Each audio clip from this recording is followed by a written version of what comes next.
క్రోధినామ సంవత్సర ఉగాదిని పురస్కరించుకొని ఉమ్మడి ఆదిలాబాద్ జిల్లాలోని పలువురు కవులు పంపిన కవితలను మాలికగా మలిచి ఈ పండుగ పూట మీకందిస్తున్నది ఆకాశవాణి ఆదిలాబాద్ 100.2 FM. ఆస్వాదించండి ఆ కవితలను మనసు నిండా. ముందుగా వసంత శోభతో ప్రవేశిస్తున్న క్రోధనామ సంవత్సరం ఆగ్రహాన్ని వదిలిపెట్టి నిగ్రహంతో ఉంటుందన్న ఆశతో అక్షర స్వాగతం చెబుతున్న కవి రచయిత గోపగాని రవీందర్ కవిత విందాం. వసంత శోభ. వసంత శోభ. క్రోధినామ వత్సరమా, స్వాగతం నీకు సుస్వాగతం. జీవనోత్సాహ ఉషస్సులను బహుకరిస్తున్న నీకు స్వాగతం సుస్వాగతం. సారవంతమైన పదాన్ని పట్టుకొని ఆయుధం లాంటి వాక్యాన్ని ధరించి నిత్యముక నదిలా ప్రవహిస్తున్నాను. ఇప్పుడెందుకనో ఎవరిని పలకరించినా చాలు నిలువెల్లా కరెంట్ షాక్ తగులుతున్నది. సుదీర్ఘమైన పరిస్థిత ముఖాలే కావచ్చు, లక్షల మాటల్ని పంచుకున్న స్నేహాలే కావచ్చు, ఇవాళెందుకనో పక్కకు తిరుగుతున్నాయి. ఆకులు రాలుతున్న ప్రకంపనలకే విలవిల్లాడుతున్నది మనస్సు. నిట్టూర్పుల సెగలతో తనువంతా తల్లడిల్లుతున్నది. నీవు గతి తప్పని కాలచక్రంలో మాతో కరచాలనం చేస్తూనే ఉన్నావు. మేమే ఎందుకనో పాతాళంలోకి జారిపోతున్నాం. కట్టు తప్పిన మాటలతో, మితిమీరిన పోకడల నగరీకరణలతో నవీన మానవుడిప్పుడు అతలాకుతలమవుతున్నాడు. ఆధునికత అంటే ఎదుటివాణ్ణి అణిచివేసే కుతంత్రాల రణతంత్రమేనా? ఈ ప్రజాతంత్ర వ్యవస్థ నిన్ను ఏ దరికి చేర్చును? కదులుతూనే ఉంటాను, అపరిచితమైన ముసుగును విధ్వంసం చేస్తూ, ఆశయాల శిఖరంపై తేజోమయంగా విలసిల్లేదాకా. దిగులు చెందుతున్న మనస్సుకు పనికి మాలిన ముచ్చట్లతో కాదు, ధీరత్వమైన తీపి మాటల వైద్యమే కావాలి. చిక్కుముళ్ల జీవనయానంలో అడ్డదారులో వెళుతున్న ఆలోచనలకు, ధీటైన చేదు వ్యూహాలకు అడ్డుకట్ట వేయాలి. అనుభవాల గుణపాఠాలతో దుర్భరమైన దుస్థితిని తరిమికొట్టాలంటే ధీటైన ఈటల వంటి వగరు తేజస్సును సంతరించుకోవాలి. దృశ్యాల వెనుకున్న కుతంత్రాల వ్యూహాన్ని ఛేదించనంత వరకు విముక్తి లేదు. విభిన్నమైన కారపు పిలుపుల్లోని మర్మాన్ని పసికట్టాలి.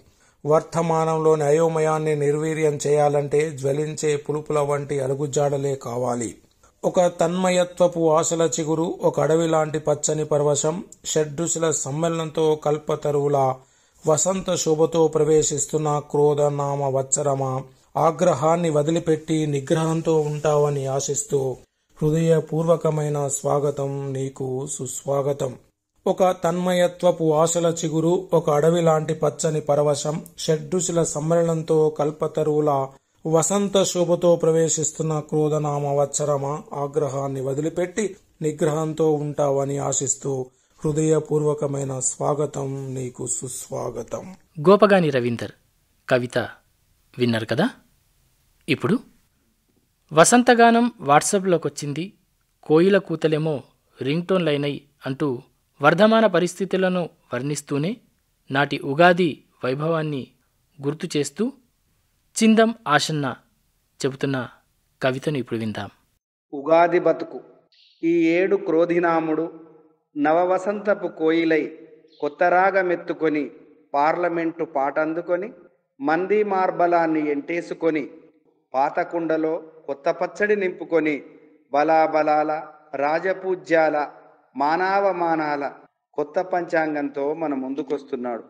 ఋతువుల రాని వసంతమిప్పుడు బాష్పోచ్చేక జలస్నానమాడి చిగురాకు చీరెతో సింగారించుకొని మోదుగ పోగుత్తులతో లేతమామిడి పిందెలతో పసుపురేల పూరెమ్మలతో ఇప్పపూల మత్తుదనంతో తాటిముంజల చల్లదనంతో తునికాకు దోసిళ్లతో పూత ముసుగేసుకున్న యాపతో కూడి నీకు హారతిస్తూ స్వాగతం పలుకుతున్నది.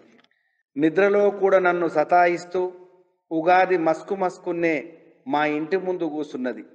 శోభాకృతుడికి వీడ్కోలు పలికి క్రోధినాముడికి స్వాగతం చెప్తూ సుక్కబోడంగలేసి సూరుకు జెక్కిన ఇసిరెలు తీసి సున్నం పూసి కంకణాలేసి పూజాధికాలు చేసి శిశోనిగట్టుగా చిక్కటి పెరుగారగించి భుజం మీద గొంగడితో గొడ్డలి సేతబట్టి కందీలెలుగుల కాళ్ళీడ్చుకుంటూ చేను పూజకెళ్లే రైతు రాజెప్పుడైతడోనని పాత జ్ఞాపకాలు నెమరేసుకున్నా. ఇక సావుకారి ఉరుముడు ఉగాదికి మొదలైతే శివరాత్రి దాకా చిర్రుమనుడేనని బెంగవెట్టుకున్నా.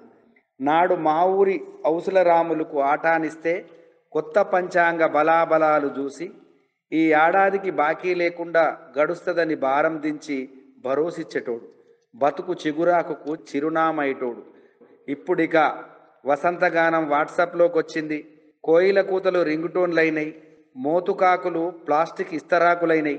ఉగాదు పచ్చడి సీసలవడి మూత గుద్దుకున్నది. సల్లంబలికి సావొచ్చింది. పొంగుడు బూరెలు అంగడి సరికైనయి. అందుకే ఊరు తీరగలేదిప్పుడు.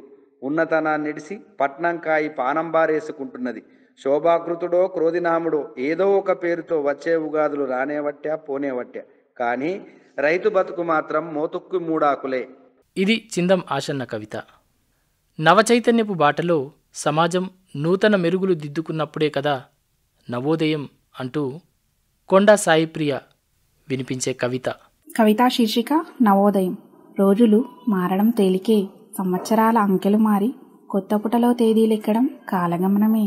వింతేముంది, మదిలో మెదిలే ఆలోచనలు మారనప్పుడు, నేను అనే భావనే హృదయమంతా నిండినప్పుడు, నాకెందుకులే అనే ఆలోచనలే నీలో జీవం పోసుకున్నప్పుడు, కొత్తేముంది మారని రాతల ఉనికి నీ హృదయానికి తాకనప్పుడు, ఆకలి చప్పుల్లా ఆర్తనాదాలు విని నీ మనసులో చలనం లేనప్పుడు, మారని బతుకుల గోస నీ చెవికెక్కనప్పుడు, జరుగుతున్నదేదీ నిన్ను కదలించనప్పుడు, నిజానికి అబద్ధానికి నడుమ అడ్డుగోడలు కట్టి మనుషులు పాకులాడినప్పుడు, ఇంకా కొత్తదనం చిగురించేదేముంది, మానవత్వపు ఛాయలే సాటి మనిషికి అంటనప్పుడు, విలువలన్నీ సమసినప్పుడు, నిన్ను నువ్వే మరిచి మరయంత్రమైనప్పుడు, కొత్తగా జరిగేదేముంది, నీలో మార్పు మొదలవ్వనప్పుడు, ఆ బాణుడు వస్తూ పోతున్నట్టు, రేయి పగలు రోజుని తరిమినట్టు, సమయం గంటలతో రోజులతో సంధి కుదుర్చుకున్నట్టు. శరా మామూలే కదా, కాలంతో పరిగెత్తే మరమనిషివై నీవుంటే, నవత్వం అనేది మాటలకే అంకితంలే. నీ మనసు పొరల్లో నూతనత్వం మొదలై, మదిలో చైతన్యపు భావాలు మొలకెత్తి, ఆలోచనలో ఆశయం చిగురించి, గతి తప్పిన బతుకు పోరాటానికి నీలో ఆరాటం మొదలై, సమానత్వానికి అంకురమేసే అడుగులు నీ వేసినప్పుడు, నవచైతన్యపు వాటలో సమాజం నూతన మెరుగులు దిద్దుకున్నప్పుడు, అప్పుడే కదా నిజమైన నవోదయం, అప్పుడే కదా నిజమైన నవోదయం. ఇది కొండా సాయిప్రియ కవిత. సెల్ ఫోన్ ప్రస్తుతం మన జీవితంలో ఒక భాగమైపోయింది. అది ఎంతగా మనిషిని అతుక్కుపోయిందో ప్రత్యేకంగా చెప్పనక్కర్లేదు. ఆ సెల్ ఫోన్ గురించి కొమరంభీం ఆసిఫాబాద్ జిల్లా కాగజ్ నగర్కు చెందిన ఉపాధ్యాయుడు ఉప్పుల నరసింహాచారి కవిత రూపంలో వినిపిస్తున్నారు. అంకెల నామం కవిత శీర్షిక ఇప్పుడు విందాం. వచన కవిత పేరు అంకెల నామం. మనం నిత్యం వాడుతున్నటువంటి మొబైల్ ఫోన్కి సంబంధించినటువంటిది.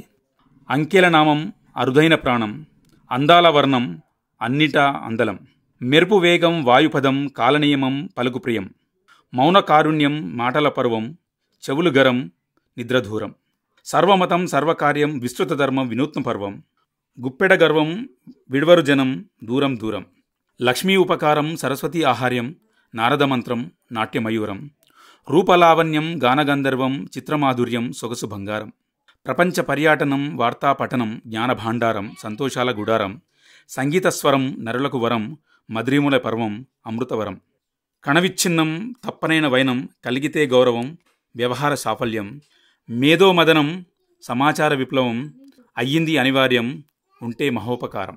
ధన్యవాదాలు సార్. కాగజ్ నగర్కు చెందిన ఉప్పుల నరసింహాచారి కవిత ఇది. టి చరణ్దాస్ కవిత.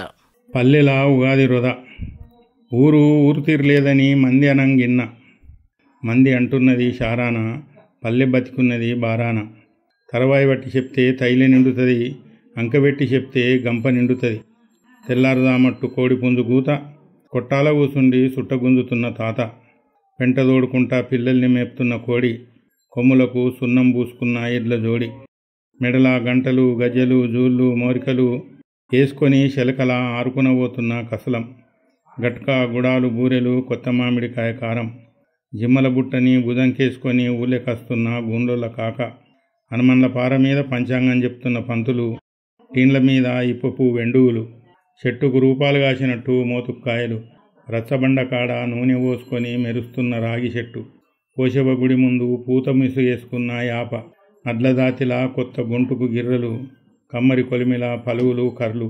ఇద్దరికీ గడే పురుసతి లేదు, గవ్వ మిగులు వాటకం లేదు. ఇంటింటికి అరుగు మీద చల్లటి నీళ్ల రంజన్లు, ఆవు కొన్న చేన్లల్లా డీజిల్ ఇంజన్లు. ఇటుకే బట్టి ఈత కమ్మల గుడిసెల నీ బుల్లెట్టు బండెక్కి నేనస్తప్ప అన్న సెల్ ఫోన్ పాటలు.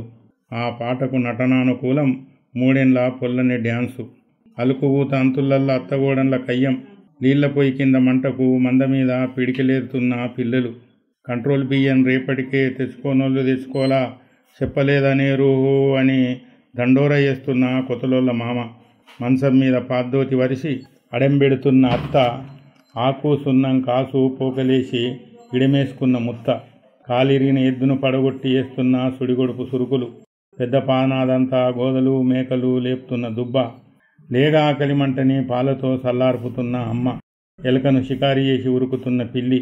పాత పేగును షింపులు జింపి సయ్యట్లాడుతున్న కుక్కలు. ఇన్ని చూసి అనుకున్నా ఊరు ఉదాడగాలేదు, పల్లె పాడగాలేదు. నోటికొచ్చిన మాట 10 మంది పత్తీర్లంటారని. ఇది టి చరణ్దాస్ కవిత.